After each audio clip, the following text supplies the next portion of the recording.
épistémologique avec la pensée statique des états et des structures, où certains, vous avez remarqué comme moi, certains font des heures supplémentaires.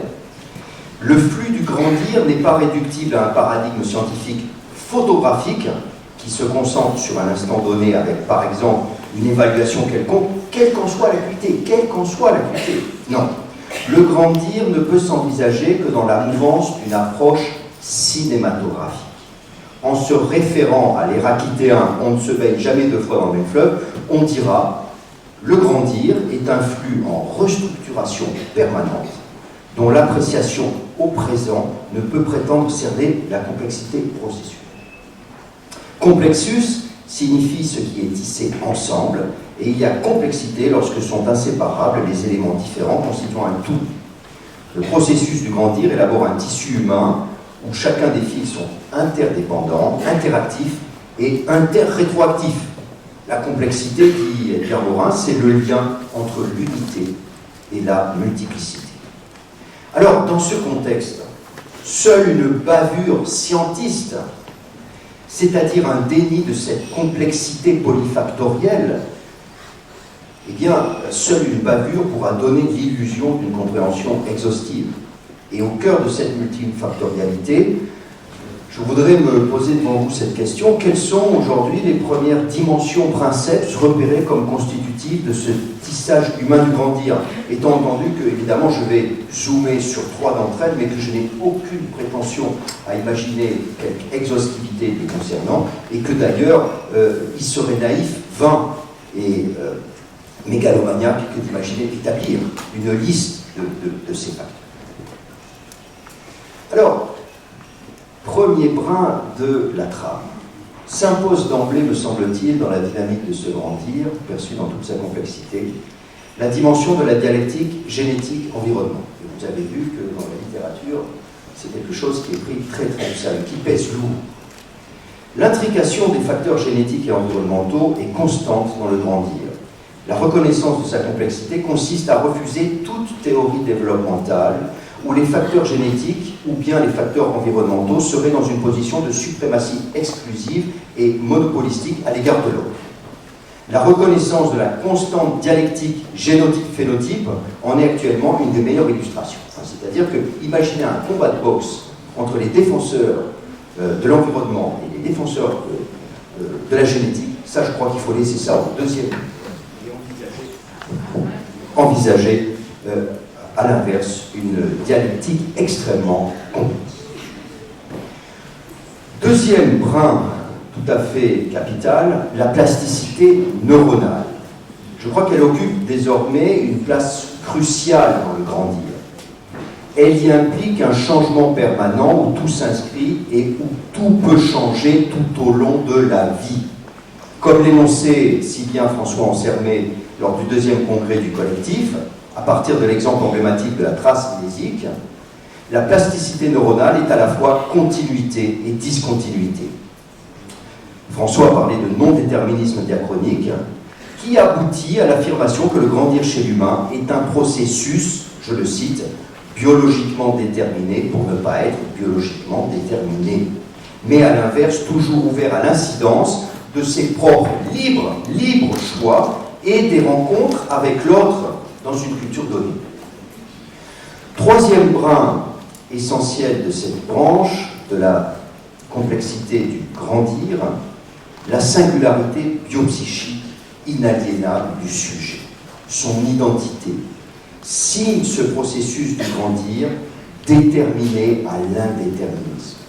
Cette unicité de toute personne humaine s'enracine dans une historicité qui correspond à l'interaction permanente d'un réseau endogène, l'équipement génétique, biologique, psychologique, etc., et d'un réseau exogène, son environnement au sens large, métabolique, alimentaire, écologique, et tout ce que vous voulez. Mais aussi et surtout, dirions un certain nombre d'entre nous, que ce soit à l'école, dans l'entreprise ou dans la vie, un système ouvert aux rencontres relationnelles et aux effets d'après-coup que cela suppose. C'est-à-dire que ça ne se joue jamais en un seul coup ici et maintenant, mais on est dans un millefeuille permanent qui est projectif et rétroactif. Alors, in fine, dans un permanent interfaçage des réseaux endogènes et exogènes, le grandir correspond, je crois, à un processus complexe de subjectivation biopsychique jamais figé et toujours en mutation. C'est la révolution permanente. Et mon intention, en rappelant ces caractéristiques majeures du grandir, c'est bien sûr d'en déduire l'impossibilité scientifique de connaître à un instant T l'avenir, c'est-à-dire d'adopter un discours pertinent de prédiction à partir d'une quelconque évaluation présente. De fait, ce n'est, je pense, que dans l'après-coup que l'on peut tenter d'être raisonnablement historien d'un segment de vie du grandir d'un humain, et toute pensée prospective fondée sur une démarche prédictive ne fait qu'exporter la légitimité d'une démarche scientifique rétroactive dans la sphère du prédictif. On peut raisonnablement briguer une légitimité à être historien dans l'après-coup. On ne peut absolument pas envisager une quelconque scientificité digne de ce nom dans une pensée tournée vers l'avenir. Et ce tour de passe-passe, je crois, est un coup de force, et c'est ce que je vais essayer de vous développer dans la suite de cet exposé. Eh bien, je crois que ce coup de force-là, il est, pour nous les cliniciens, et pour nous les observateurs de l'humain, il est un signe de souffrance par rapport à ce que représente la tension existentielle que d'être face à un avenir qui est incertain. Nous sommes tous, au quotidien, confrontés à cette incertitude, et c'est vrai que les mécanismes, les stratégies défensives que nous bâtissons pour faire face, eh bien, peuvent traduire tour à tour notre vulnérabilité et ou notre créativité, et probablement qu'un certain nombre de ces mesures qu'il y a aujourd'hui et qui s'inscrivent dans ce biopouvoir sont à envisager, me semble-t-il, de manière pertinente, comme des signes de souffrance collective d'une société qui est transie face à une incertitude.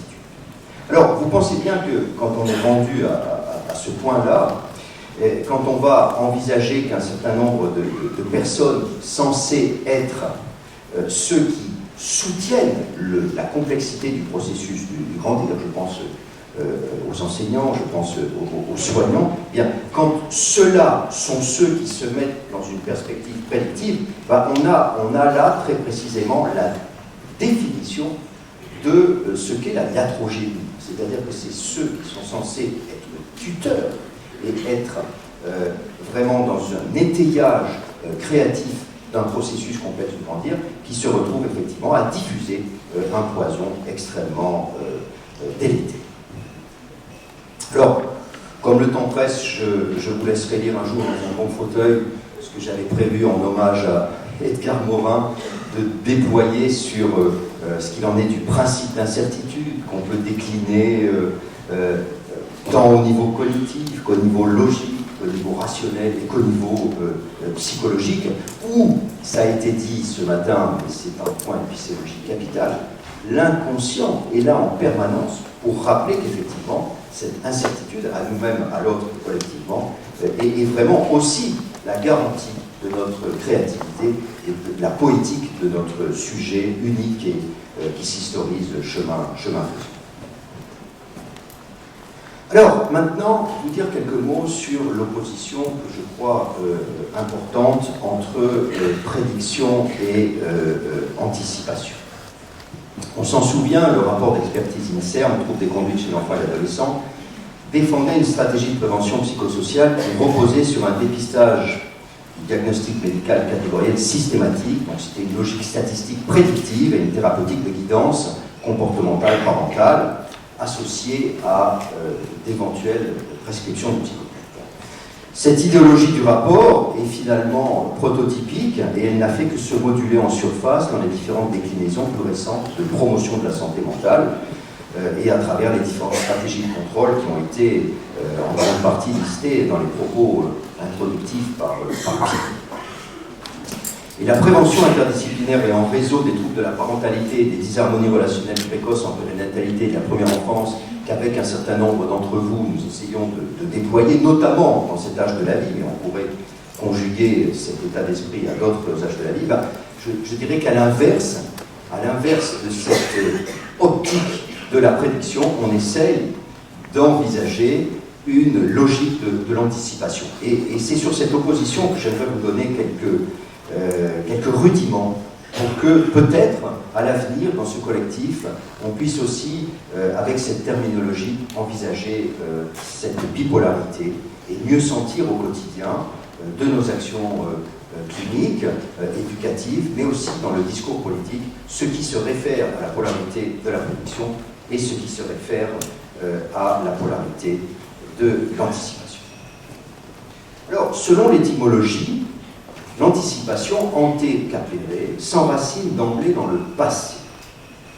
Eh bien, l'anticipation, elle est indissociable de l'histoire, elle s'accompagne en véhiculant sa mémoire individuelle, familiale et culturelle, et j'attire votre attention là-dessus, elle paye son authenticité par un enracinement dans une angoissante vulnérabilité du sujet agissant. C'est-à-dire que là où la prédiction va scotomiser cette vulnérabilité par une réponse mégalomaniaque où on se prend pour Dieu et où on va exactement faire justement ce que l'humain ne peut pas faire, c'est-à-dire se projeter dans l'avenir et dire qu'on le connaît, le sujet dans l'anticipation, sa signature, c'est qu'il est animé de ce que Freud aurait appelé une angoisse signale, c'est-à-dire une angoisse qui vient authentifier son souci de lui et de l'autre, et qui vient authentifier, je pèse mes mots, son deuil de son emprise de la vie. Alors, je dirais volontiers que la prédiction, c'est l'horizon tentateur de l'anticipation.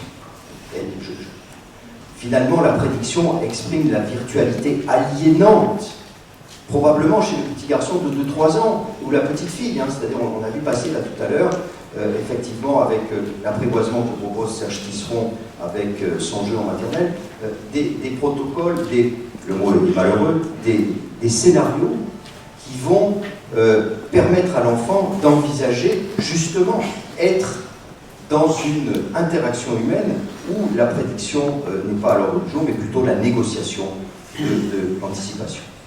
Donc il m'arrive de dire que la prédiction colonise l'avenir, alors que l'anticipation mesurée la négocie l'avenir et négocie effectivement l'intersubjectivité inhérente à cette anticipation.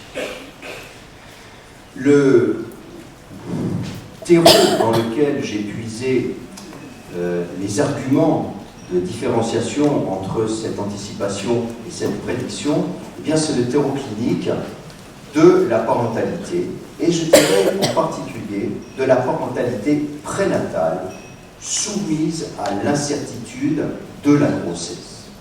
Je travaille de manière élective depuis plusieurs années sur la rencontre entre les parents, les soignants et le diagnostic anténatal. Et je m'aperçois qu'il y a là une sorte de paradigme, de fenêtre ouverte sur ce dont nous parlons, nous ici, quand nous essayons de voir ce qu'il en est de la prévention prédictive et de la prévention anticipatrice. Entendez qu'un échographiste qui a fait le deuil de cette mégalomanie, de cette possibilité de lire l'avenir, eh bien, va proposer aux parents un rituel de rencontre avec l'enfant à venir, le fœtus, l'enfant à venir. Il va proposer quelque chose qui finalement devra rompre avec quelque chose comme votre enfant est parfait, votre enfant est tout à fait en l'état remarquable et baissez la garde, il n'y a aucune raison de s'inquiéter. Un échographiste suffisamment bon, un échographiste qui va relever le défi de sa tâche sans tirer le joker du scientisme et de la mégalomanie, devra faire front à des parents en étant dans une situation, dans une revendication où il dira « je ne peux pas garantir la perfection de votre enfant, mais par contre, je peux, autant que faire se peut, du mieux que je pourrai, avec mon équipe, vous accompagner dans ce processus. » À partir de cette clinique, à partir de la prise de conscience de la diversité chez les devenants parents, de la diversité des réponses anticipatrices face à cette incertitude, et aussi face à la prise de conscience de la diversité des soignants, des positions soignantes face à cette incertitude, eh bien, j'ai pu mesurer effectivement que le couple incertitude, anticipation, prédiction méritait d'être véritablement envisagé comme un problème clinique. Et ma conclusion ira dans ce sens-là, donc c'est un plaidoyer pour une clinique des stratégies préventives du grandir. Je dirais que mon objectif, que je vous soumets, comme étant peut-être une pierre à l'édifice du collectif Pas de Zéro Conduite, eh bien c'est d'esquisser ce projet d'une psychologie, d'une psychopathologie des propositions préventives des souffrances du grandir, selon cette bipolarité de l'anticipation suffisamment bonne, qui a fait le deuil de cette mégalomanie, de cette toute-puissance, et puis d'envisager ce qu'il en est de l'anamnèse individuelle et collective de cette souffrance qui fait qu'un humain ou un groupe d'humains va venir commettre ce symptôme, produire ce symptôme qui consiste à se projeter dans l'avenir. Donc je crois qu'il y a un certain nombre de lignes de force cliniques que j'avais envisagées et que je vais simplement pouvoir là évoquer. Il est effectivement question de la bipolarité de la dialectique entre maîtrise et emprise. Il est aussi question d'identification à l'agresseur, il en était question déjà tout à l'heure. Je crois aussi qu'il faudra envisager ce qu'il en est dans cette prescription de la prédiction, de ce qu'il en est du goût pour un certain sadisme et une forme d'identification à des prescripteurs de iatrogénie. Alors, au total, eh bien, sur cette base et en synergie avec l'histoire du collectif Pas de Zéro de Conduite, j'appelle de mes voeux l'élaboration d'une clinique sociale psychanalytique des politiques de prévention. Elle devrait se fixer pour objectif d'interroger comme des symptômes de souffrance du sujet, du socius, les attaques individuelles et institutionnelles et politiques de la prévention anticipatrice créatrice par des prédictions aliénantes révélatrices de traumatismes identificatoires non métabolisés et sources de répétition souffrante. Quels sont les fantômes dans les placards individuels et collectifs de ceux qui font de telles prescriptions?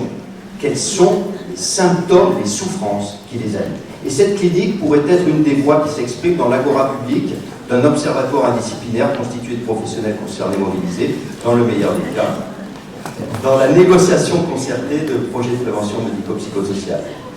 Et par les temps qui courent, dans la résistance créative, face à des coups de force préventifs. Je vous remercie de votre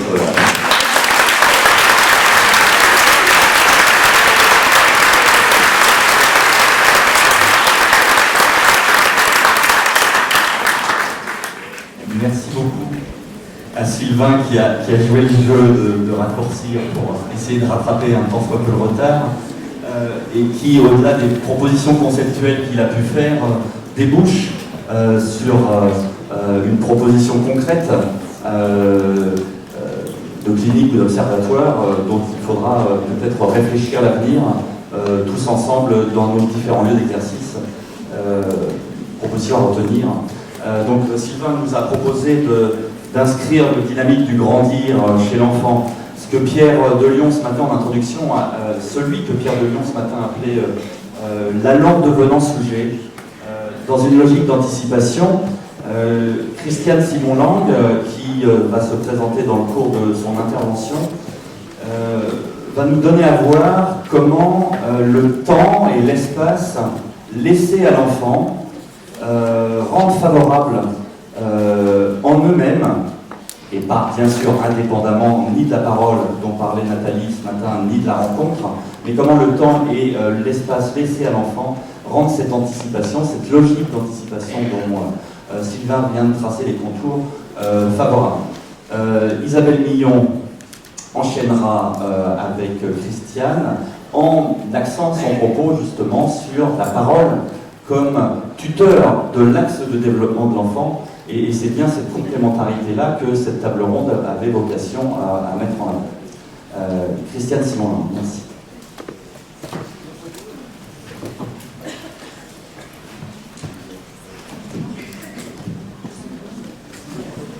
Voilà. Alors, bonjour à tous. Je vous remercie de m'avoir invité à cette table ronde. Le sujet du colloque m'a d'emblée intéressée. Il a résonné par rapport au travail que j'exerce depuis de nombreuses années dans le champ de la clinique et de la prévention dans le domaine de la petite enfance. Je ne suis pas dans l'aventure de l'écriture. Aussi, ma prise de parole se situe ici comme un témoignage, comme le récit d'une aventure, d'une rencontre, ou plus exactement, comme la succession de plusieurs rencontres. Je suis psychologue clinicienne formée à l'Université Paris 7, orientée par la psychanalyse.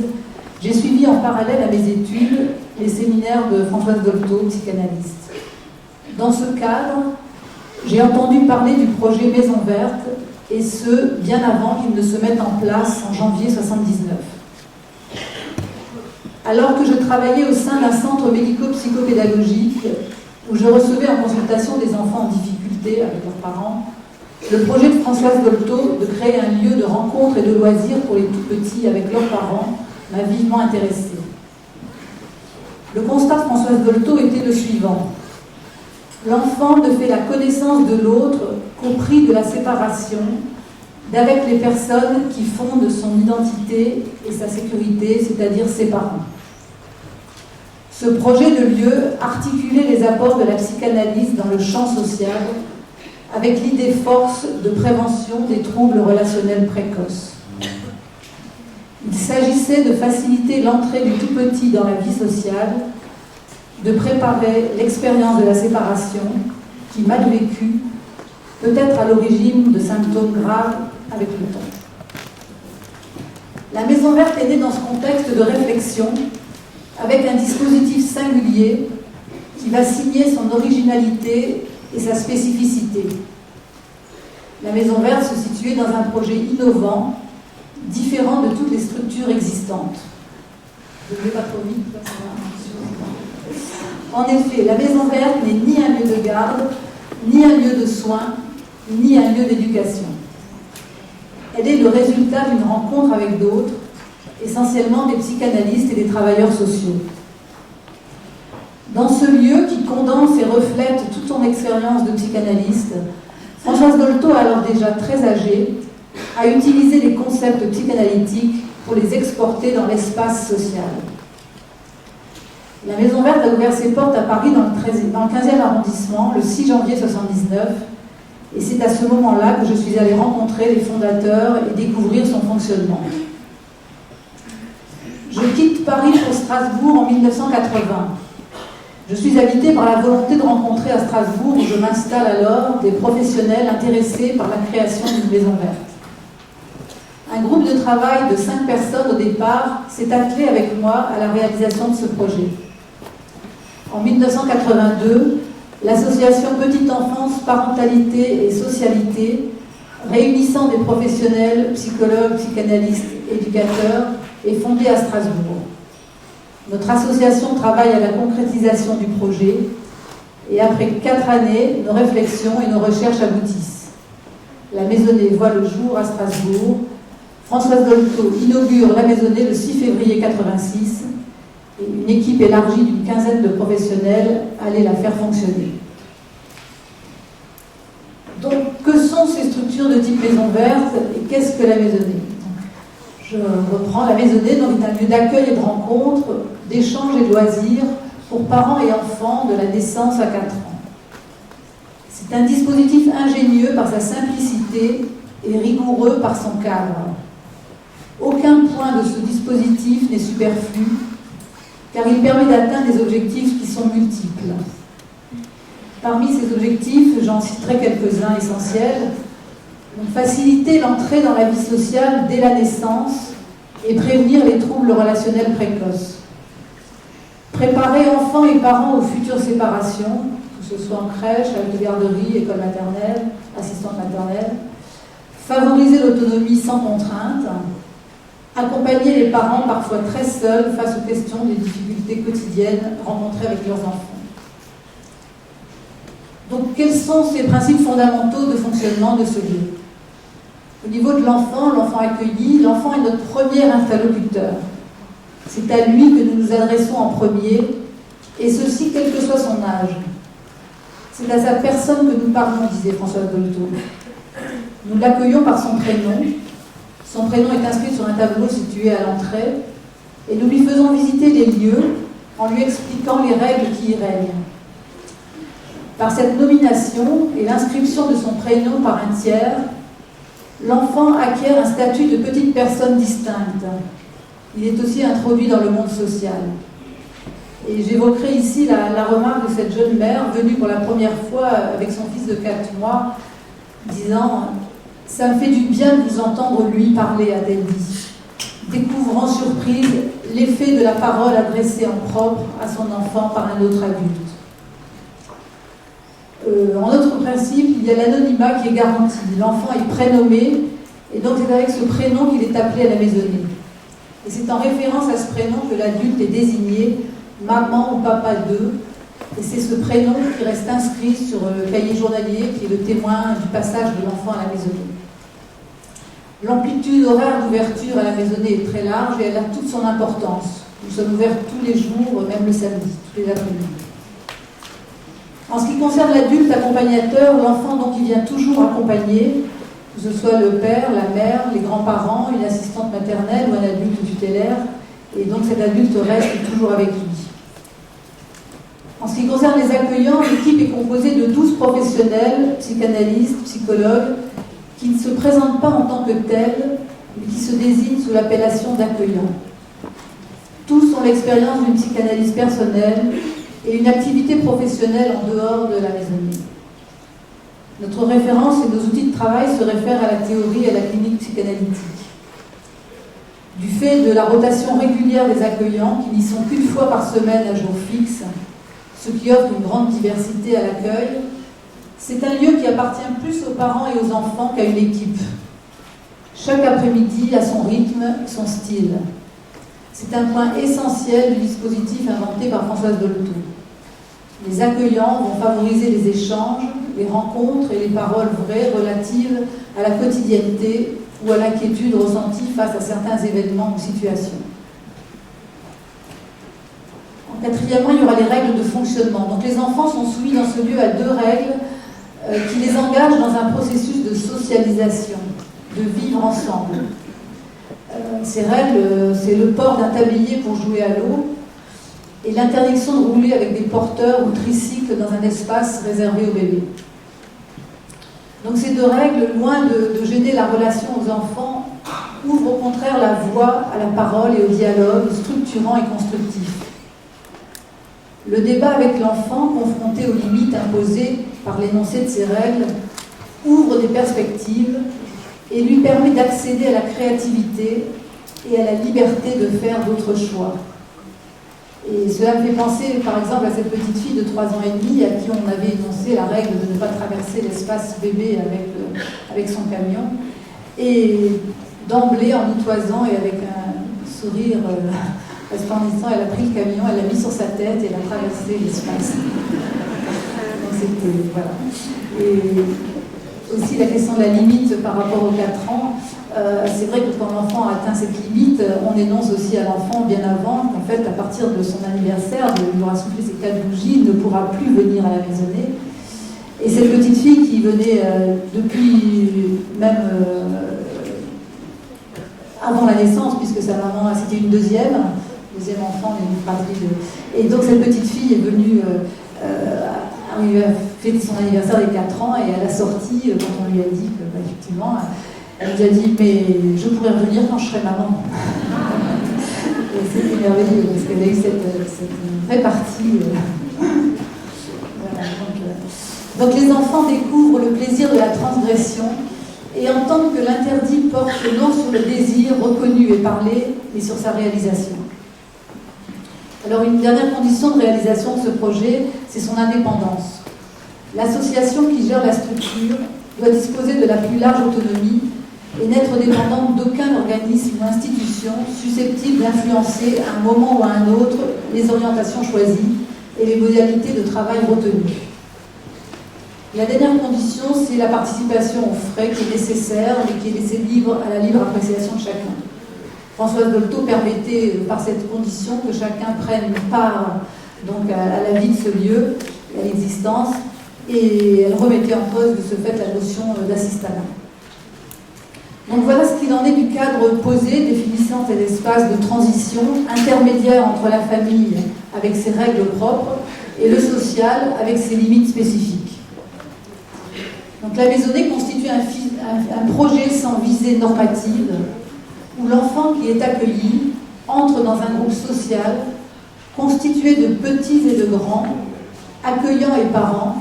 Il va à la rencontre de ses pairs et entre en relation avec eux. L'enfant va y venir au rythme qui lui convient, soutenu et accompagné par ses parents et ceux qui l'entourent. Découvrir, vivre, explorer ses relations d'amour et de haine, de plaisir et de douleur, d'envie et de jalousie par rapport aux autres enfants. Il peut prendre la mesure de son âge, en se comparant au plus petit ou au plus grand, la mesure du temps et de l'espace, par la ponctuation de ses allées et venues, de sa liberté, en explorant de manière non directive l'espace et les jouets qui se trouvent autour de lui. Dans ce climat bienveillant, l'enfant peut avancer avec confiance et sécurité vers l'individualisation et l'autonomie. Et maintenant, arrêtons-nous un instant sur l'accueil. Qu'est-ce qu'accueillir dans ce lieu? Que signifie accueillir? C'est être là, accueillir ce qui surgit dans la rencontre, être dans la disponibilité et le non-savoir, comme l'a écrit Françoise Dolto à Philippe Béhague de la Maison Ouverte à Bruxelles en 88. Accueillir le sujet, l'allant devenant, comme le disait Françoise Dolto, accueillir la parole de l'enfant et de ses parents au quotidien. Ce dispositif permet d'aller à la rencontre de l'autre au un par un, chacun dans sa singularité. Accueillir la contingence. Et je citerai Jean-Paul Sartre, qui, dans La nausée, en 1938, écrit « L'essentiel, c'est la contingence. Je veux dire que, par définition, l'existence n'est pas la nécessité. Exister, c'est être là, simplement. Les existants apparaissent, se laissent rencontrer, mais on ne peut jamais les déduire. » Et c'est ce qui différencie la prévention de la prédiction dans notre monde économique et comptable, monde prévisionnel et prédictif, selon une norme adaptative qui assigne et fige l'être humain à une place désignée d'avance. Quant à la socialisation, c'est dans le jeu libre que les interactions des enfants entre enfants sont les plus nombreuses. Ainsi, l'enfant, petit à petit, envisage le point de vue de l'autre. Les jeux libres développent les aptitudes à communiquer, le respect de l'autre et l'acceptation des contraintes de la vie collective. L'enfant est créateur de jeux en toute spontanéité par l'absence de contraintes et la mise à disposition de jouets. De plus, l'enfant qui ne parle pas encore détient par le jeu libre un moyen de communiquer, de s'affirmer, de se confronter aux autres, tendre un jouet, partager, entrer en conflit en prenant le jouet de l'autre. Cette socialisation a lieu en présence des parents ou adultes tutélaires et avec leur médiation et ce que représente l'équipe d'accueil et le lieu. D'ailleurs, il était étonnant de constater que lorsque les enfants arrivent à la maisonnée, très souvent ils s'éloignent de leurs parents et vont jouer plus loin. Et les mères disent « C'est incroyable, à la maison il est toujours dans mes jupes et dès qu'il arrive ici, il s'en va. » Tout se passe comme s'il sentait un climat favorable à nouer des liens extra-familiaux. C'est par le jeu non dirigé que le tout petit se prépare à la vie sociale. Le parent, se risquant dans ce lieu à la rencontre de l'autre, témoigne auprès de son enfant qu'un vivre ensemble est possible au-delà du cercle familial. Voir l'adulte référent évoluer au milieu d'autres, parler, échanger, tisser des liens, met l'enfant sur la voie de ses propres rencontres, échange les paroles avec d'autres. Le désir de grandir se construit avec l'altérité. Grandir, c'est aussi aller vers. Ce qui va structurer le sujet, ce sont tous les liens que l'enfant va tisser dans les rencontres qu'il va faire. Par son désir, son expérience et ses convictions, Françoise Dolto transmettait son savoir sur l'enfant dont elle défendait la cause. C'est dans la pratique qu'elle cherchait à transmettre, à une époque où Lacan, dont elle est la contemporaine, prodiguait son enseignement dans la tenue de ses séminaires. Elle raconte d'ailleurs dans un entretien au Nouvel Observateur en 1981 qu'elle lui disait souvent « Je ne comprends pas ce que tu dis », ce à quoi il répondait « Oui, mais ce que moi j'essaye de dire en le théorisant, toi tu le fais ». C'est dans ce contexte qu'elle a créé la Maison Verte. Françoise Dolto a souhaité que d'autres lieux s'ouvrent en France et qu'il n'y ait pas de label Maison Verte. Chaque équipe qui se constitue doit construire à l'endroit où elle se trouve son mode de fonctionnement. Ce lieu, espace de liberté, de choix, de loisirs, de rencontres, se situe à contre-courant de la tendance actuelle de tout programmer, de tout saisir. À une époque où l'on est dans la maîtrise et le savoir, à une époque où l'enfant doit correspondre à des normes très précises, où il est évalué dès la maternelle, la maisonnée reste un lieu de liberté où l'enfant peut être accueilli dans sa singularité. Les premières expériences relationnelles sont déterminantes pour l'équilibre et l'épanouissement de l'enfant. Et il faut lui laisser le temps et le loisir de les construire. Le temps de l'enfance est incompressible et ne doit pas lui être ravi à des fins comptables et normatives. Reste à savoir comment il nous est possible pour les enfants à venir de préserver ce temps-là, temps subjectif, qui fraye avec l'espace du subtil, de l'intangible, de l'incommensurable. Peut-on espérer que les enfants, dès leur plus jeune âge, pourront continuer de s'inventer dans la rencontre avec les autres, avec ce qu'elle suppose de surprise, d'inédit, d'inouï, sans avoir à renoncer à ce qui les constitue fondamentalement. C'est en tout cas ce que nous souhaitons le plus vivement pour eux, et c'est ce qui nous anime à travers cette expérience de la maisonnée.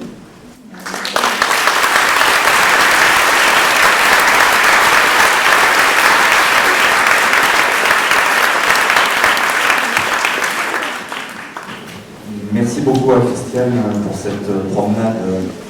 Je ne sais pas si c'est votre voix, Christiane, ou si c'est la manière dont vous racontez cette aventure.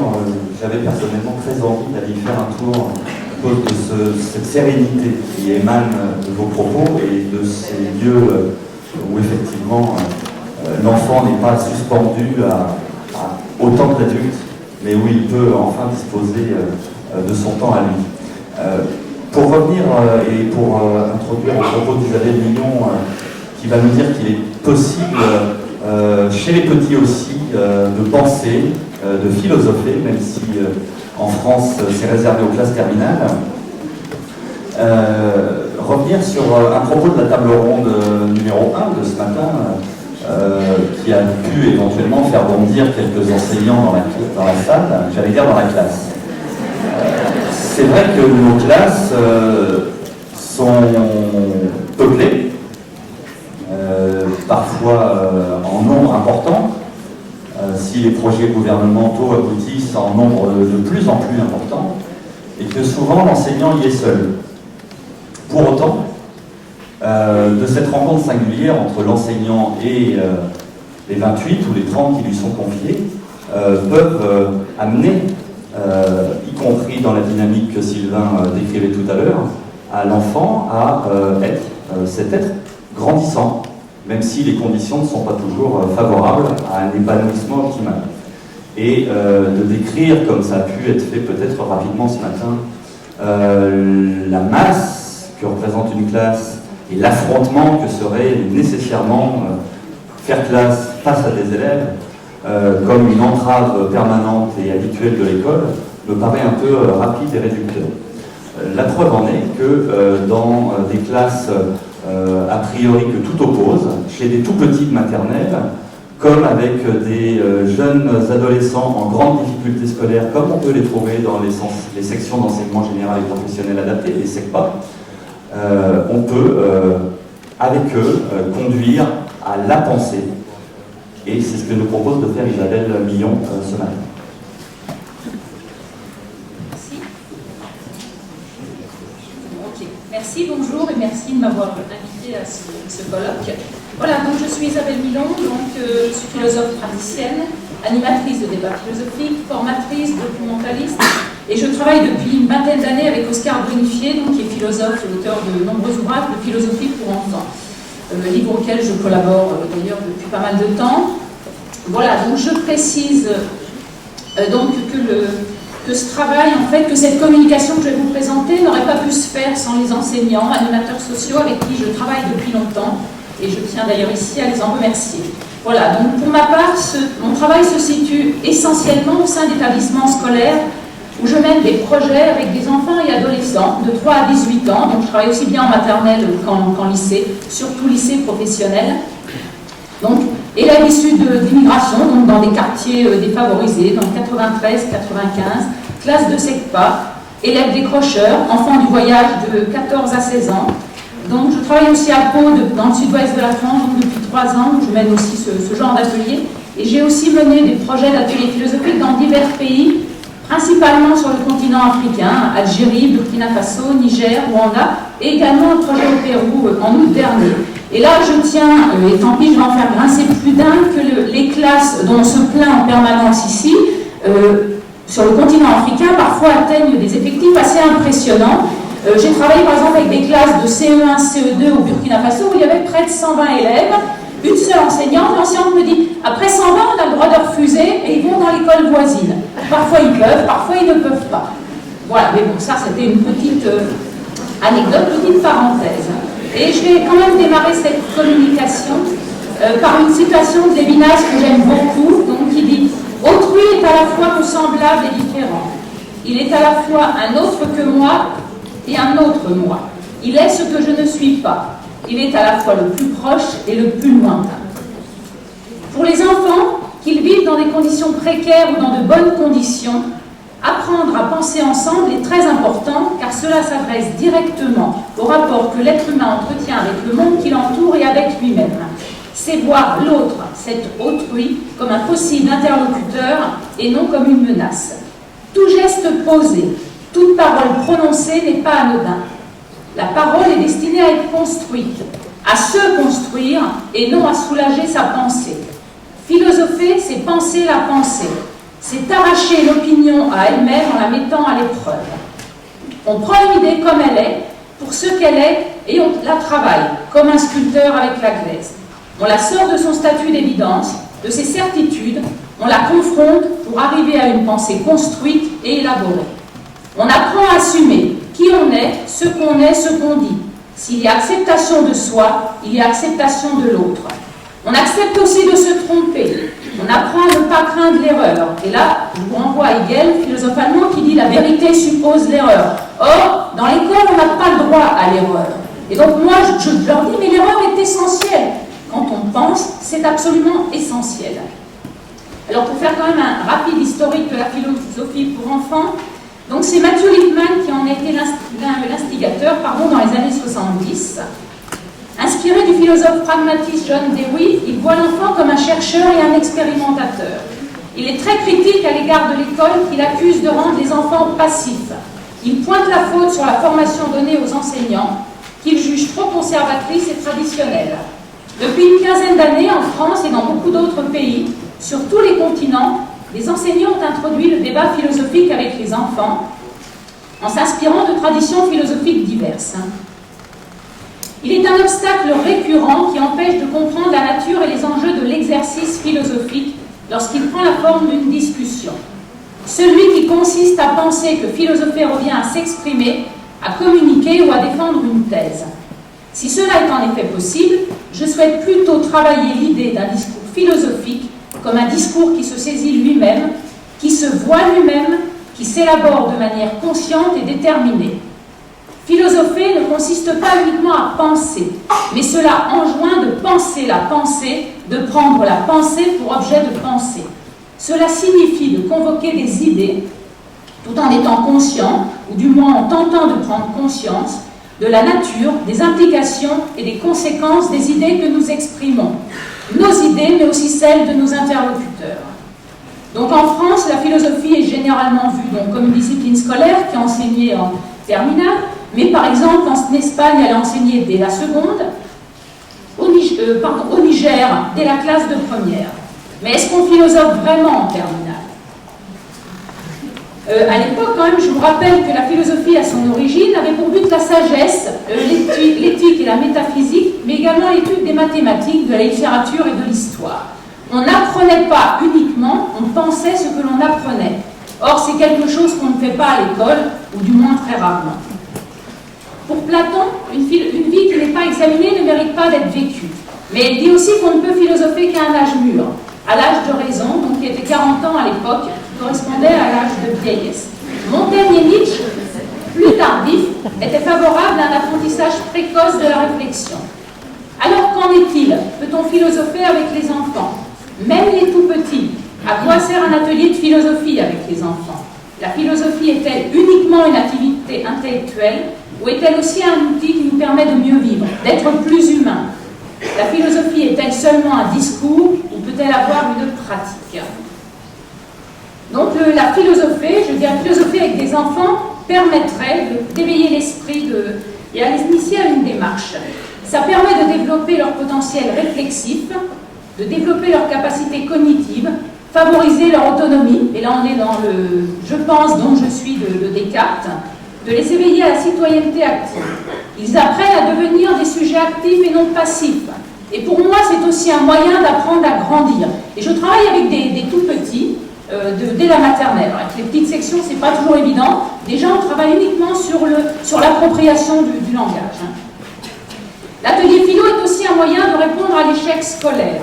L'école n'est pas là pour apprendre à penser par soi-même, elle est là pour enseigner un certain nombre de matières. Un bon élève, et ça je l'entends régulièrement, et ça a le don de me faire grincer des dents, est quelqu'un qui apprend ses leçons, qui les connaît, qui se tient bien en classe. Un mauvais élève, ce n'est pas moi qui parle, est encore de nos jours considéré comme un élève perturbateur et un cancre, voire un cancre.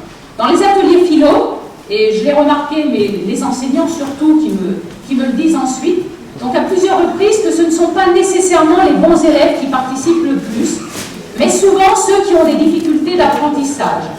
Et c'est encore plus frappant dans les quartiers dits défavorisés où je travaille principalement. Donc l'atelier philo, à mon sens, est un moyen de réintégrer l'enfant dans le système scolaire, voire dans la société. Certains élèves sont en difficulté parce qu'ils n'arrivent pas à apprendre, parce qu'ils n'ont pas acquis toutes les compétences qui leur sont demandées, mais aussi, et peut-être surtout, parce qu'ils sont empêchés de penser. Et là, par l'atelier philo, il s'agit de les inviter à se réapproprier la pensée. En classe, je dis aux enfants, je dis, vous savez, moi aussi, je fais des erreurs, et je leur dis, vous êtes les enseignants de vos camarades. Et ça, c'est important, parce que souvent, je les installe en cercle, si c'est possible, et si quelqu'un ne sait pas, ben, ce n'est pas moi qui leur dis, mais ils vont demander à un camarade. Et ça me semble quelque chose d'essentiel et qu'on ne fait pas suffisamment. Par exemple, prenons le cas des enfants issus de l'immigration, donc qu'elles soient des pays d'Afrique, d'Asie ou d'Europe de l'Est, qui sont les enfants que je connais le mieux. À la maison, ils parlent la langue maternelle, et à l'école, ils parlent le français. Ils sont partagés entre deux langues, deux cultures. Le langage va les aider à dialoguer avec les autres enfants et adultes, car les ateliers philo sont au cœur de la problématique du langage, par les attitudes et les compétences qu'ils visent. Et ça, je vous rappelle, c'est dans le programme de la maternelle, justement cette appropriation du langage.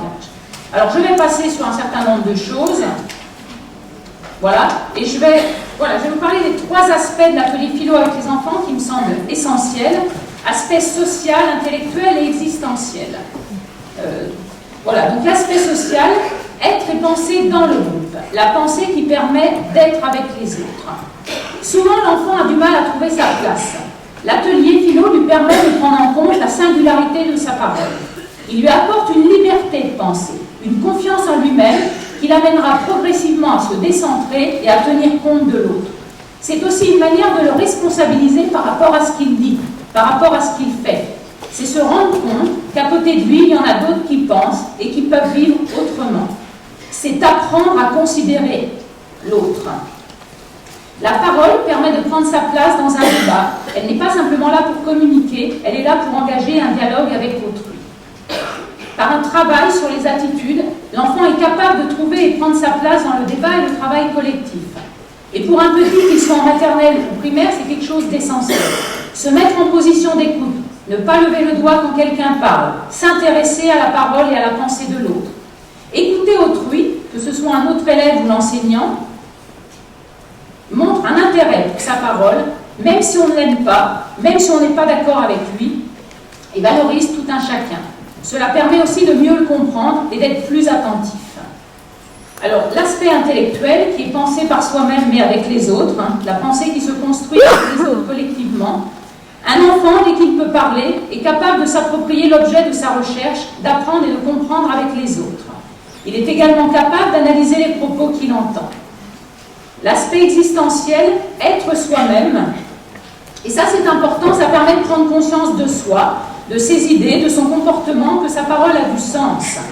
Et un enfant, surtout s'il est en difficulté, Le fait de dire ce que je dis est important, ma parole est prise en compte, l'autre ne sait pas mieux que moi. Le je, J-E, devient alors sujet singulier et pensant. Il engage. Dire ce je, justement, dans une famille où il y a beaucoup d'enfants, 4, 5, voire plus, montre que j'existe de plein droit, que je suis un être singulier. 5 minutes.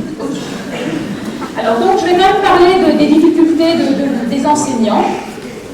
Donc au début, ce qui est difficile pour les enseignants, et ça c'est eux qui me l'ont dit, donc je y crois, donc c'est de passer de leur position traditionnelle de savant à celui d'animateur, terme qui parfois choque. Le maître est en général très attaché à la connaissance, à la maîtrise de la langue, et il est très soucieux de l'erreur. Il veut des réponses justes. Or, dans l'atelier philo, il n'y a pas de bonne ou de mauvaise réponse a priori. Il y a des réponses, et même si parfois ils peuvent initialement sembler absurdes, que la classe sera néanmoins invitée à examiner de manière critique. Cela offre une liberté à l'enfant, qui osera, à un moment donné, prendre la parole, en particulier parce que l'enseignant aura posé un autre regard sur lui, plus attentif et plus généreux. L'enfant se sentira respecté et accepté tel qu'il est, pour ce qu'il est. Et si vous avez le temps, je vous conseille la lecture d'un petit livre, celui de Janusz Korczak, Le droit de l'enfant au respect. Voilà, donc je vais passer, donc c'est ce qui ressort de mon expérience. En fait, pourquoi faire des ateliers philo avec les enfants? Justement, ce qui ressort de cette expérience, c'est que l'atelier philosophique apporte quelque chose de différent aux enfants, quelque chose dont ils n'ont pas l'habitude. Qu'ils aiment ou qu'ils n'aiment pas, le problème n'est pas là, c'est de savoir qu'est-ce que ça va leur apporter. Ça leur permet d'acquérir un esprit critique, une autonomie à la réflexion, pour leur éviter toute manipulation et les préparer à en prendre en main leur propre destin. Ils apprennent à penser de manière rigoureuse, avec impartialité, objectivité et respect des autres. Le manque d'estime de soi, le manque de dialogue, mais aussi un ego surdimensionné, provoque à l'école, comme à la maison d'ailleurs, des comportements violents, des incivilités, des attitudes désagréables. L'enfant doit très tôt prendre conscience que ses actes et ses paroles sont en lien direct avec son être propre. Il doit apprendre à grandir. Et pour ce faire, il doit apprendre à être autonome, responsable et conscient. Donc, je vais terminer par quelques citations d'élèves entre 7 et 18 ans. Donc, quand on fait, généralement, on doit faire un bilan à la fin du projet. Donc, des projets qui peuvent aller de 6 à 10 séances, voire beaucoup plus. Donc, ça dépend un petit peu de comment ça se passe, quoi. Les enfants qui disent « Je vais être plus attentif aux autres. J'ai appris à bien me tenir. L'atelier philo m'a aidé à écouter et à attendre. Je me contrôle et je vais arrêter de bouger. J'ai appris qu'on peut vivre ensemble. J'ai bien aimé attendre. J'ai appris qu'il fallait partager, que la violence, ça ne sert à rien. Très vite, et ça ce sont des adolescents qui parlent, on comprend qu'il faut se jeter à l'eau. Je ne sais pas n'est pas accepté. C'est bien sûr embarrassant, mais au bout du compte, nous en concluons qu'il faut le vivre car c'est une expérience humaine d'échange. On écoute la personne, on oublie l'élève. On apprécie, il n'y a pas de réponse fausse, on peut s'évader sur le thème et aller n'importe où. Bref, on s'est senti libre, même si la liberté demande des efforts. J'ai appris que j'avais le choix, que je pouvais choisir de dire oui ou de dire non. Et ça a été après différents ateliers sur le problème de la religion, avec différentes religions, musulmanes, catholiques, etc., mais assez lourdes en fait. Et une petite fille de 9 ans qui a dit « Maintenant je sais qu'à 12 ans, je ne serai pas obligée de porter le voile. Même si je le porte, dans ma tête, je sais que j'aurai le choix. » Et ça me semble quelque chose de très important, ne serait-ce que pour elle-même, cette fameuse liberté intérieure. Alors je conclurai par cette phrase d'un enfant du voyage de 15 ans, donc avec qui je travaille à Pau depuis 2 ans. Donc il y a tout un petit groupe, et donc les enseignants ont voulu les intégrer dans un collège normal, où il y a pas mal d'enfants en difficulté. L'enfant qui dit « Moi je suis un manouche », il dit « Je sais pourquoi », il dit « J'aime l'atelier philo. Je ne sais pas pourquoi j'aime ça, mais ce que je sais, c'est que j'aime ça. » Et je vous remercie.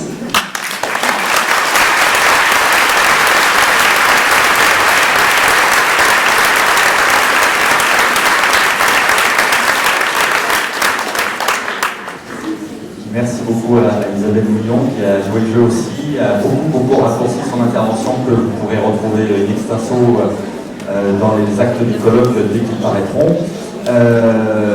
Alors, Pas de zéro de conduite, c'est ce collectif un peu particulier qui essaye depuis le début de mêler des horizons différents, des professionnels différents, une grande place à l'accueil de la petite enfance, une grande place aux soins psychiques, une grande place à l'école. On continue dans l'école avec Daniel Calin, que je ne vais pas pouvoir présenter parce que nous sommes trop proches.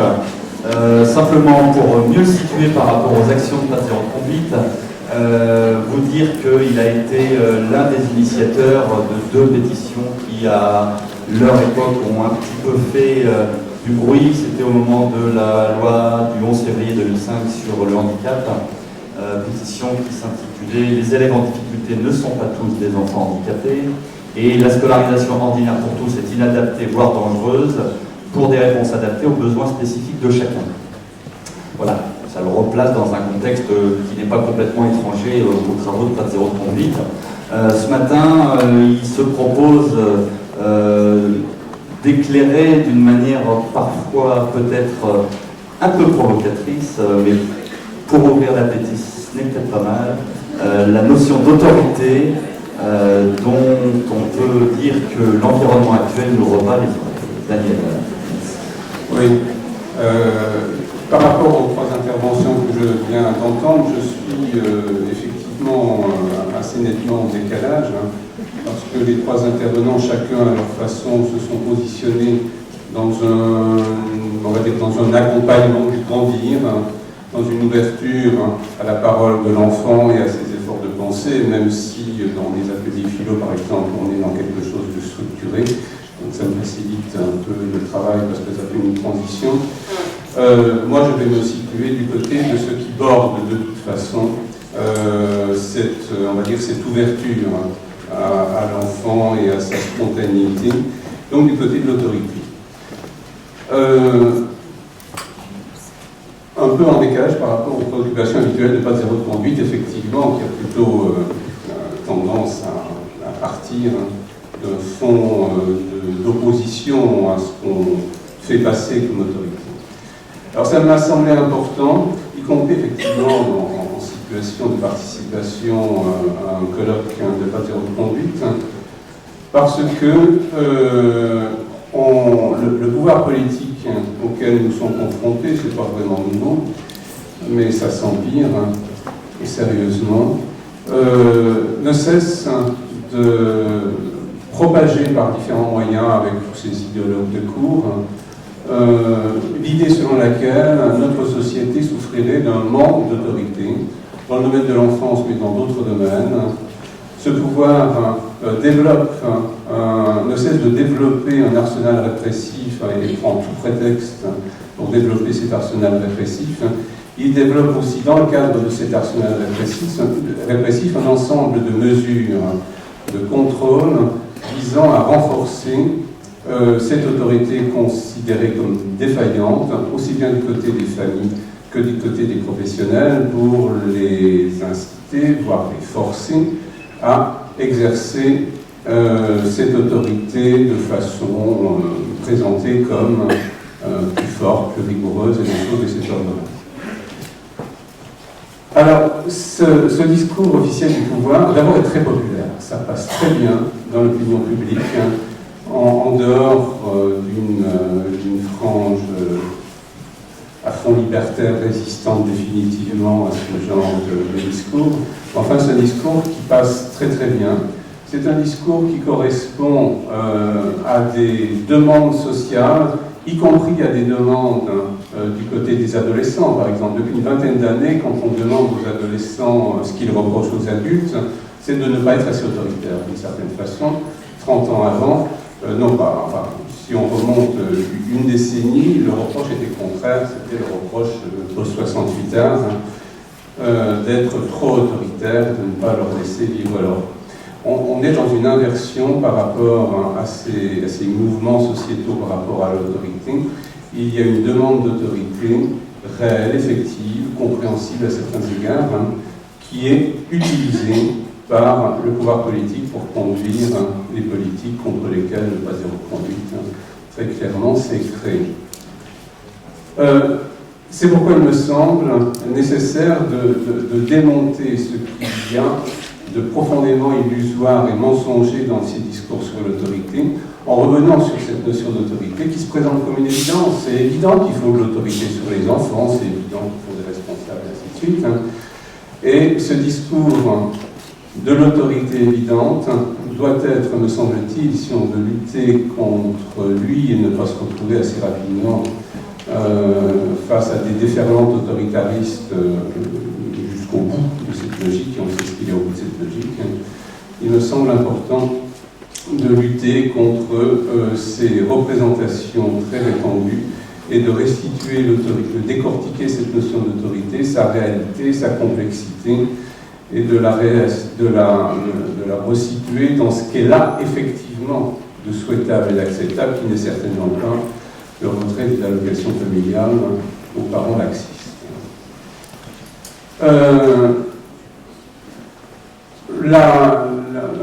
La mise en forme de cette question, je vais 15 minutes, ne pas déborder la mise en forme de cette question, c'est qu'est-ce qu'une autorité véritablement éducative? Qu'est-ce qu'une autorité véritablement éducative?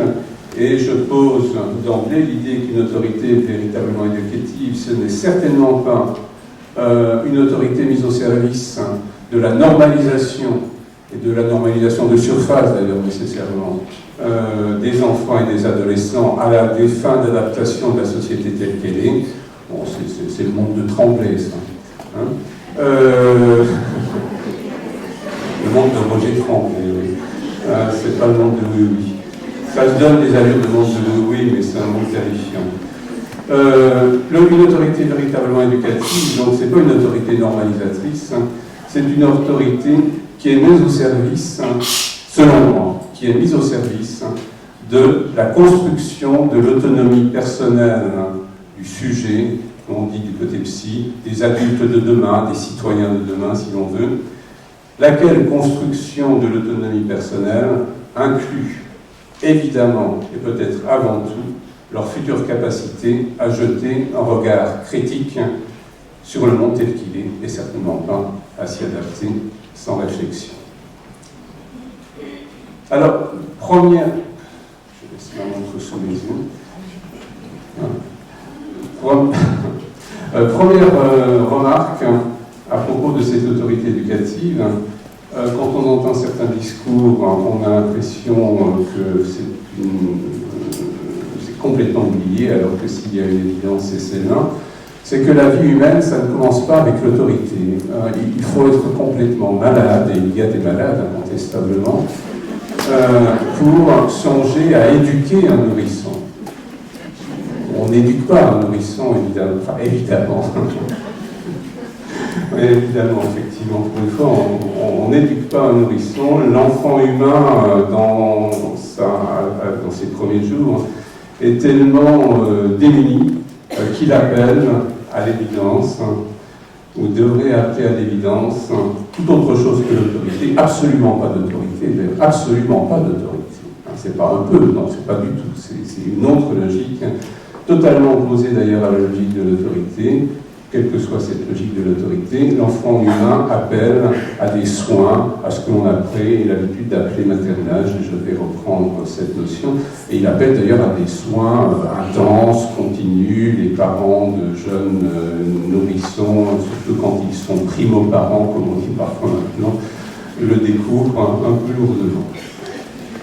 Materner, soigner, c'est... Non seulement ce n'est pas de l'autorité, mais c'est le contraire de l'autorité, puisque ça consiste à se mettre au service des besoins de ces nourrissons, on va dire, de s'y mettre fortement, continuellement, dans une logique qui a toujours quelque chose de sacrificiel. Winnicott disait que les mères étaient normalement psychotiques, c'est-à-dire qu'elles ne se différenciaient plus de leur enfant et que leur enfant prenait toute la place avant qu'elles reconstruisent un peu leur distance et leur défense, et que c'était bien comme ça, mais que c'était normal et souhaitable et même indispensable pour l'enfant.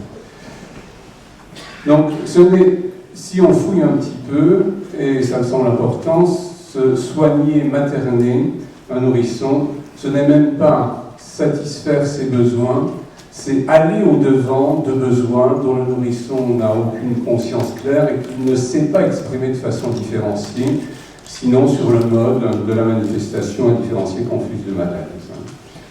Une des fonctions fondamentales du maternage est d'ailleurs et ça va très très vite effectivement, et d'ailleurs de permettre dans la dialectique entre les plaintes ou les satisfactions démonstratives du nourrisson et les réponses maternantes de l'entourage, c'est de permettre assez rapidement au nourrisson de prendre une première forme de conscience de ses besoins et de le faire passer de cette expression extrêmement confuse de besoin à la formulation qui se clarifie assez vite de désir.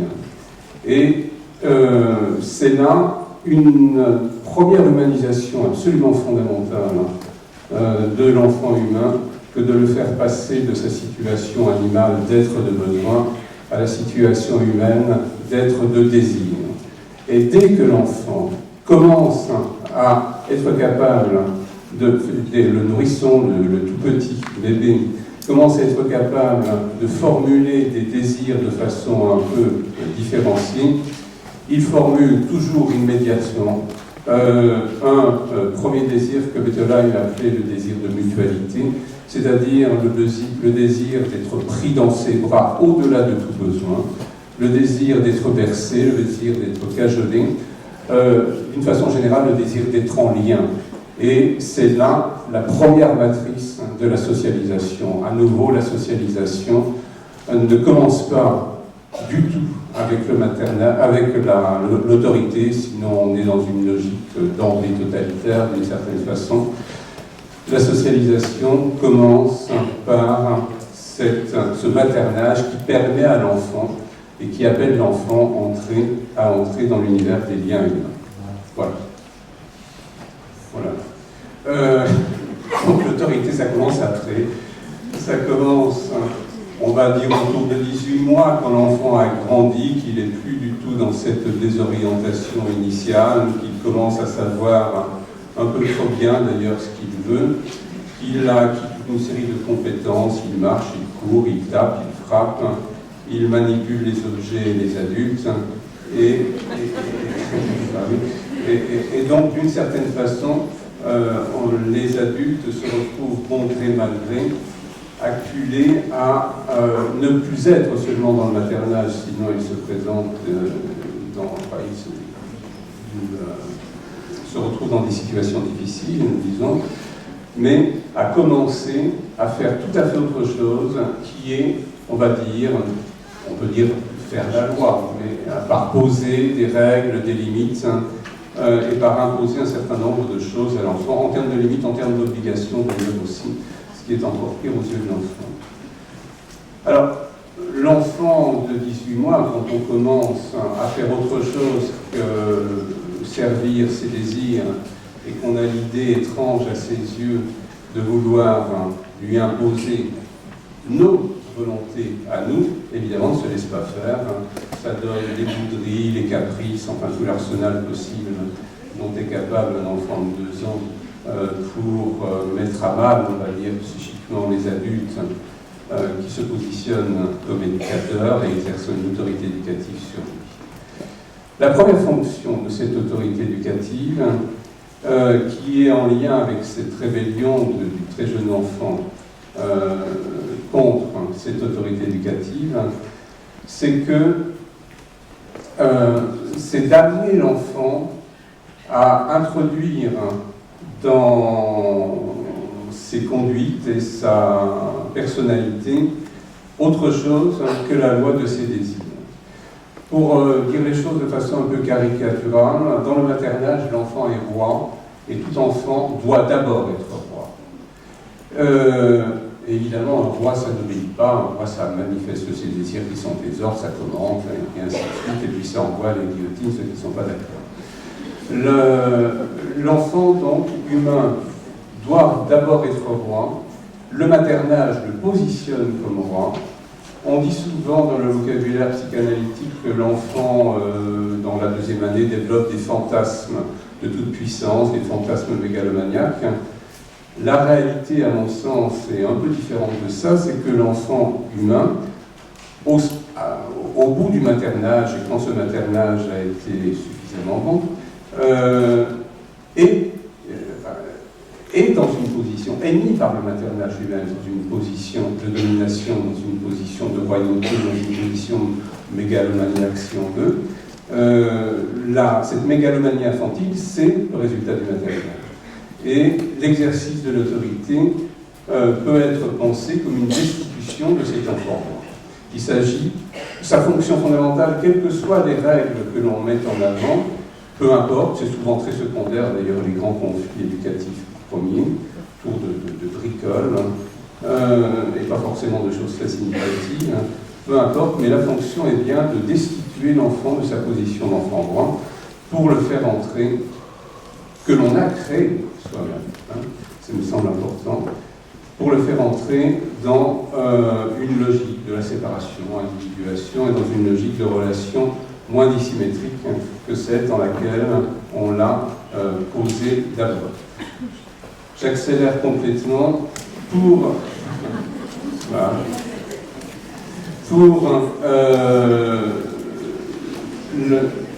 souligner, on va dire, que cet exercice nécessaire de l'autorité, cette destitution nécessaire de l'enfant de sa position de royauté, n'est pas assimilable à une normalisation. Je vais souligner trois choses, très rapidement, trop rapidement, mais tant pis. La première, c'est que l'objectif n'est pas que l'enfant, de faire plier l'enfant, l'objectif de lui imposer notre volonté éducative, sinon on est effectivement dans le dressage et dans toutes ces histoires. L'objectif est de lui permettre d'intérioriser, comme on dit classiquement, ses règles, ses limites, voire ses obligations.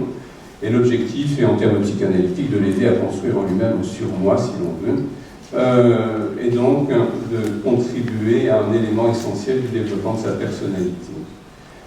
Cette intériorisation qui pourrait faire problème, l'enfant dans un premier temps se rebelle très intensément contre ses premières tentatives éducatives.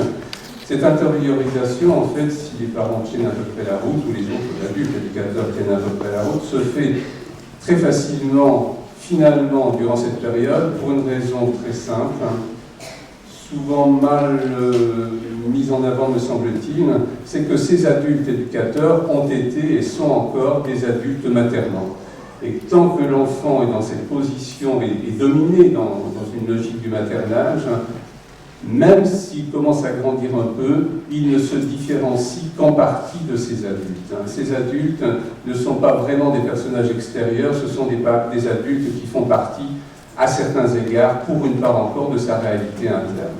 Donc quand on dit que la première autorité éducative doit être intériorisée, c'est une façon adulte de parler, en fait elle est déjà intérieure, et ça facilite considérablement cette ce qu'on appelle habituellement l'intériorisation.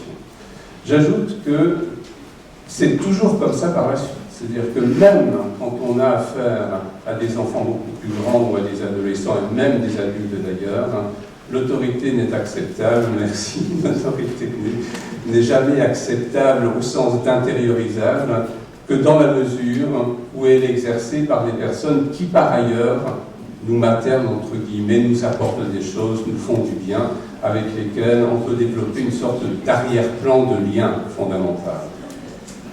Que dans la mesure où il est capable, on pourrait dire, de ne pas faire de l'éducation une histoire personnelle, ce qui signifie de mettre à distance les règles qu'il impose à l'enfant et de rapporter les règles qu'il impose à l'enfant une autorité supérieure. C'est toujours dangereux de dire à un enfant tout petit « je ne veux pas que tu fasses ça », il vaut mieux lui dire « ça ne se fait pas ». C'est quelque chose que les adultes doivent dépersonnaliser, sinon l'enfant, de son point de vue, va percevoir l'adulte comme faisant lui-même son caprice, et ce sera caprice contre caprice, Ça donne la loi du plus fort, parfois c'est l'adulte le plus fort, parfois c'est l'enfant, mais on est aux antipodes de toute éducation. Dernier point, et c'est toujours comme ça, il est très difficile d'éduquer des enfants ou des adolescents quand on ne peut pas se référer à une autorité supérieure incontestable. Dans nos sociétés, l'autorité supérieure, c'est, sauf si on est croyant, je ne sais trop quoi, c'est l'État démocratiquement organisé. Quand l'État démocratiquement organisé donne ce qu'il est aujourd'hui, évidemment, ça devient très difficile d'éduquer.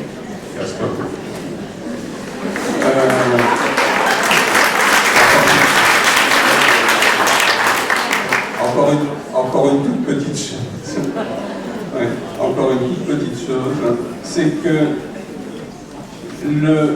cette autorité éducative, intériorisable, dépersonnalisée, mise à distance, c'est aussi quelque chose qui correspond à un besoin fondamental chez l'enfant, même s'il ne sait pas encore à 18 mois. Plus tard, oui, beaucoup plus d'ailleurs, c'est pour ça que les adolescents reprochent aux adultes de ne pas être assez autoritaires.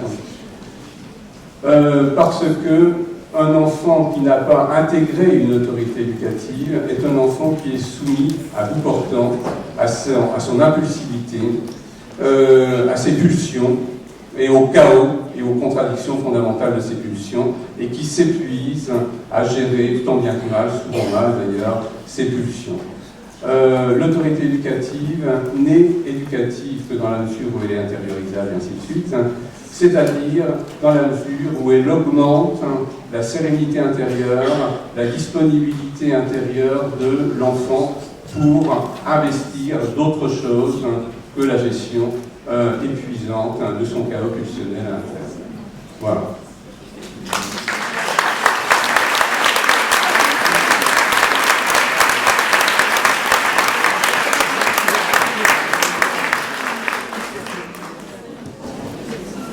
Merci à tous les quatre. Alors, il est 1h10. Malgré votre effort à chacun, nous n'avons pas comblé le trou creusé précédemment.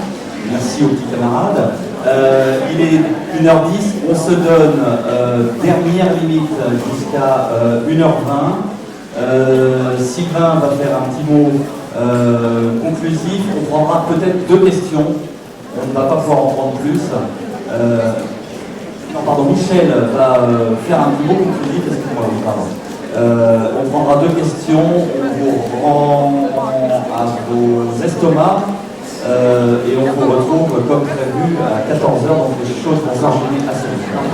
Ah, c'est à 14h30, on a la permission, maîtresse. On reste un peu maternellement, okay, c'est jusqu'à 14h30.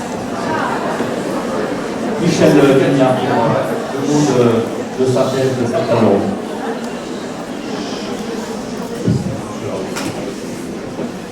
Comme vos estomacs l'auront compris, il est impossible de conclure après quelque chose d'aussi riche.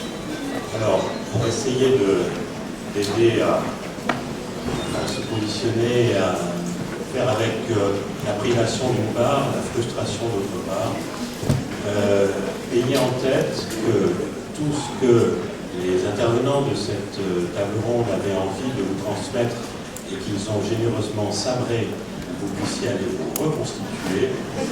Vous le trouverez dans un ouvrage qui sera publié, Inch'Allah, comme on dit de l'autre côté de la Méditerranée, aux éditions RS, qui ont déjà eu l'occasion de publier les 2 ouvrages précédents que vous connaissez sans doute.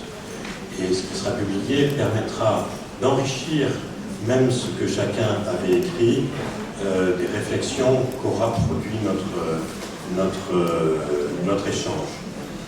Alors, si je me permettais un peu sauvagement, question de rapport à l'autorité, évidemment, vous avez bien compris, j'ai bien à côté de moi, de dire une phrase à chacun, mais vraiment une seule phrase.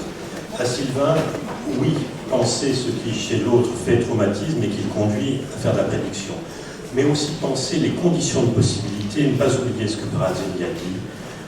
Nous avons en face de nous des individus, mais qui sont organisés dans un système idéologique. Et nous avons à penser les conditions de possibilité de ce type de pensée actuellement. Alors, oui à l'observation, oui à l'observatoire, mais comment on fait pour construire, nous, nos propres outils collectifs par rapport à ça. À Christine Simon, pour avoir travaillé longtemps et avec beaucoup de bonheur dans une maison ouverte, un truc mathématique, parce qu'on ne peut pas non plus éviter de penser avec des chiffres. L'Éducation nationale accueille quelques millions d'enfants.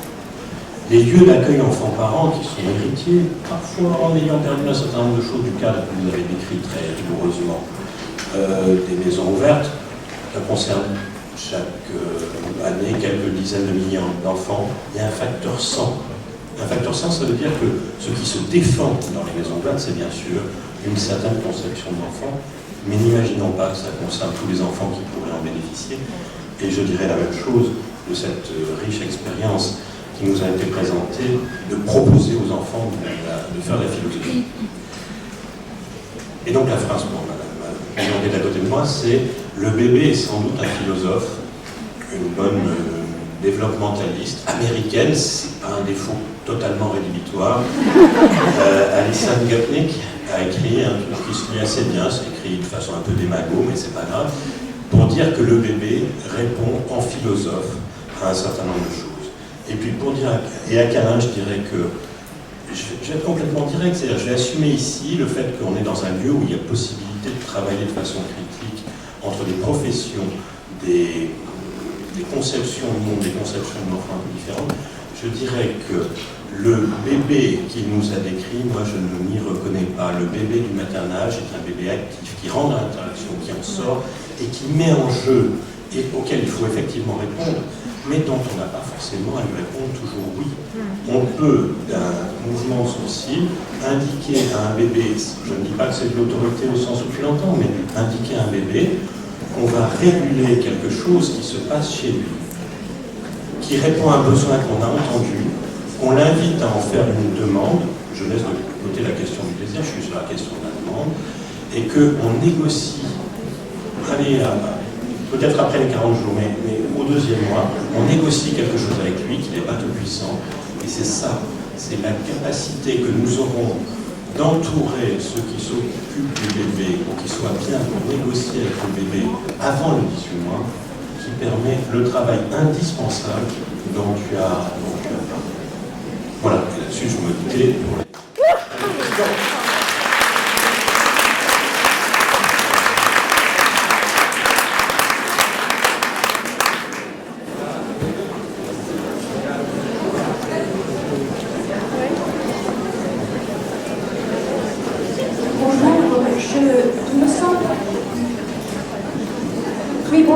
Il me semble qu'il serait peut-être intéressant d'introduire la notion anthropologie dans la réflexion. Je suis infirmière et conseillère conjugale, je suis intervenue auprès de jeunes qu'on appelle les rebuts de la société et les déchets, qui sont des délinquants, et dans leur rapport au corps. Et il me semble que la question philosophique de la réflexion est très intéressante par rapport à la réflexion sur le corps, et elle devrait être couplée avec celle de M. Calin sur justement la nécessité de la réflexion par rapport aux actes pulsionnels. Donc cette question anthropologique me semble peut-être intéressante à intégrer au séminaire. Je ne sais pas si je pourrais apporter quelque chose. Je ne suis pas sûr que ça soit quelque chose qui apprenne une réponse. On a bien senti qu'il fallait se donner les moyens d'une réflexion transdisciplinaire, et l'anthropologie effectivement est une dimension qu'il faut introduire, c'est sûr. Nous fabriquons culturellement des bébés. Tremblay est un produit culturel qui, dans une anthropologie, on peut lire Tremblay dans une anthropologie, fabrique un certain type de bébés, d'enfants, d'adolescents. Tout à fait d'accord, bien sûr. Deuxième et dernière question. Je reprends la parole un peu plus paisiblement, mais voilà, je suis très intéressée par tout ce qui est dit ici sur les initiatives qui se mettent en place de part et d'autre. Il se trouve que moi je travaille donc dans le milieu de l'éducation nationale depuis plusieurs années, parallèlement à d'autres activités où je suis donc psychologue clinicienne.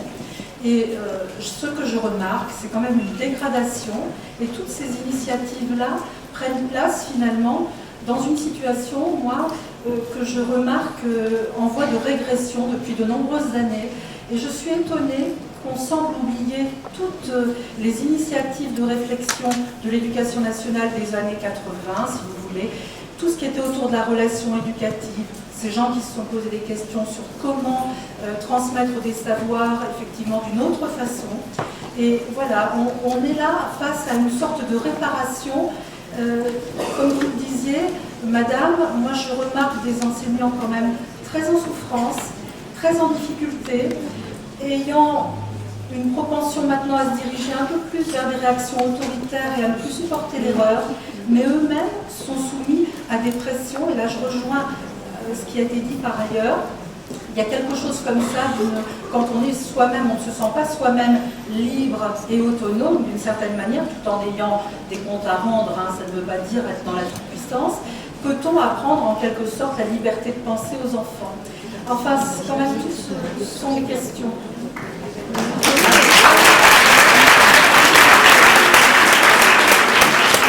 Excusez-moi, mademoiselle, si me demande de préciser, c'est qu'effectivement, ce qui m'avait frappé il y a quelques années de cela, c'était la dérive qui s'était amorcée au moment de l'arrivée des évaluations en petite section d'école maternelle. Et à partir de ce moment-là, tout le monde avait tiré la sonnette d'alarme et ça avait été passé sous silence. Eh bien, on en voit maintenant, me semble-t-il, des résultats.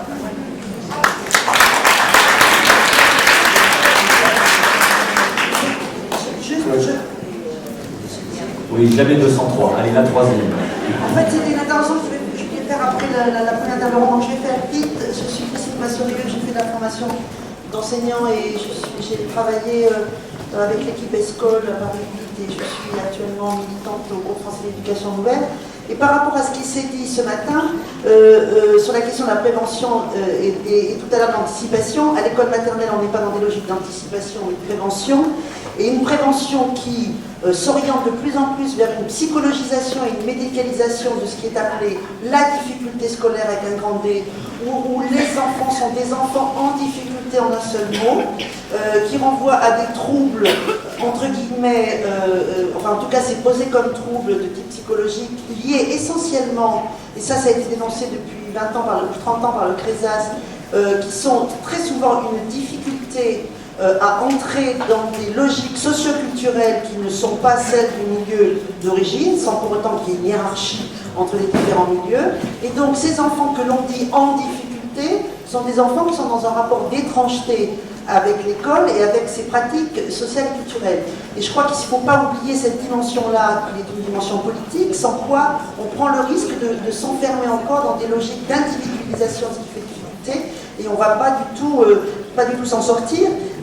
C'est très largement corroboré par les mesures qui sont prises actuellement à l'égard de l'école, mais c'est aussi lié à des conceptions même de ce que doit être l'école. Il ne faut pas oublier quand même que c'est un certain M. Bentolila qui est à l'origine du contenu des programmes et dont on connaît le rapport qui a quand même largement souligné un profond mépris de classe à l'égard des classes populaires, et dans lequel il apparaissait de manière très nette, dans son discours en tout cas, que l'enfant normal, entre guillemets, l'élève normal, c'est d'abord statistiquement l'enfant d'enseignant. Voilà, il n'y a pas de gène isolé, mais enfin, en termes de régime scolaire, c'est ça, ou l'enfant des classes moyennes et des classes supérieures, et on voit bien là qu'il y a à la fois une conception de ce qu'est cet enfant-élève, qui doit être en phase immédiate, sans construction, comme si c'était naturel et génétique, être en phase immédiate avec un milieu socioculturel qui est construit historiquement, donc pour lequel des apprentissages sont nécessaires. Oui, je finis. Et des conceptions aussi des savoirs comme capitalisation à engranger, encore faut-il en avoir les moyens, et une conception aussi des savoirs comme capital à accumuler. Donc je crois qu'il y a tout ça quand même à discuter sur les questions de prévention. Merci.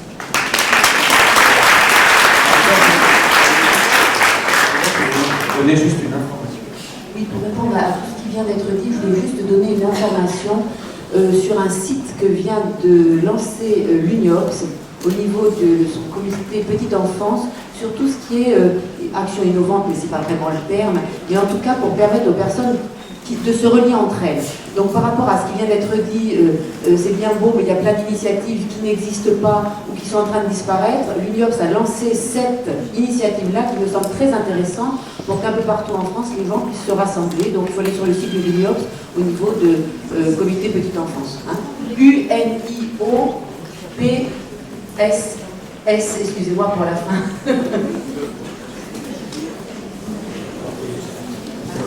Merci à tous. Donc les intervenants, les animateurs du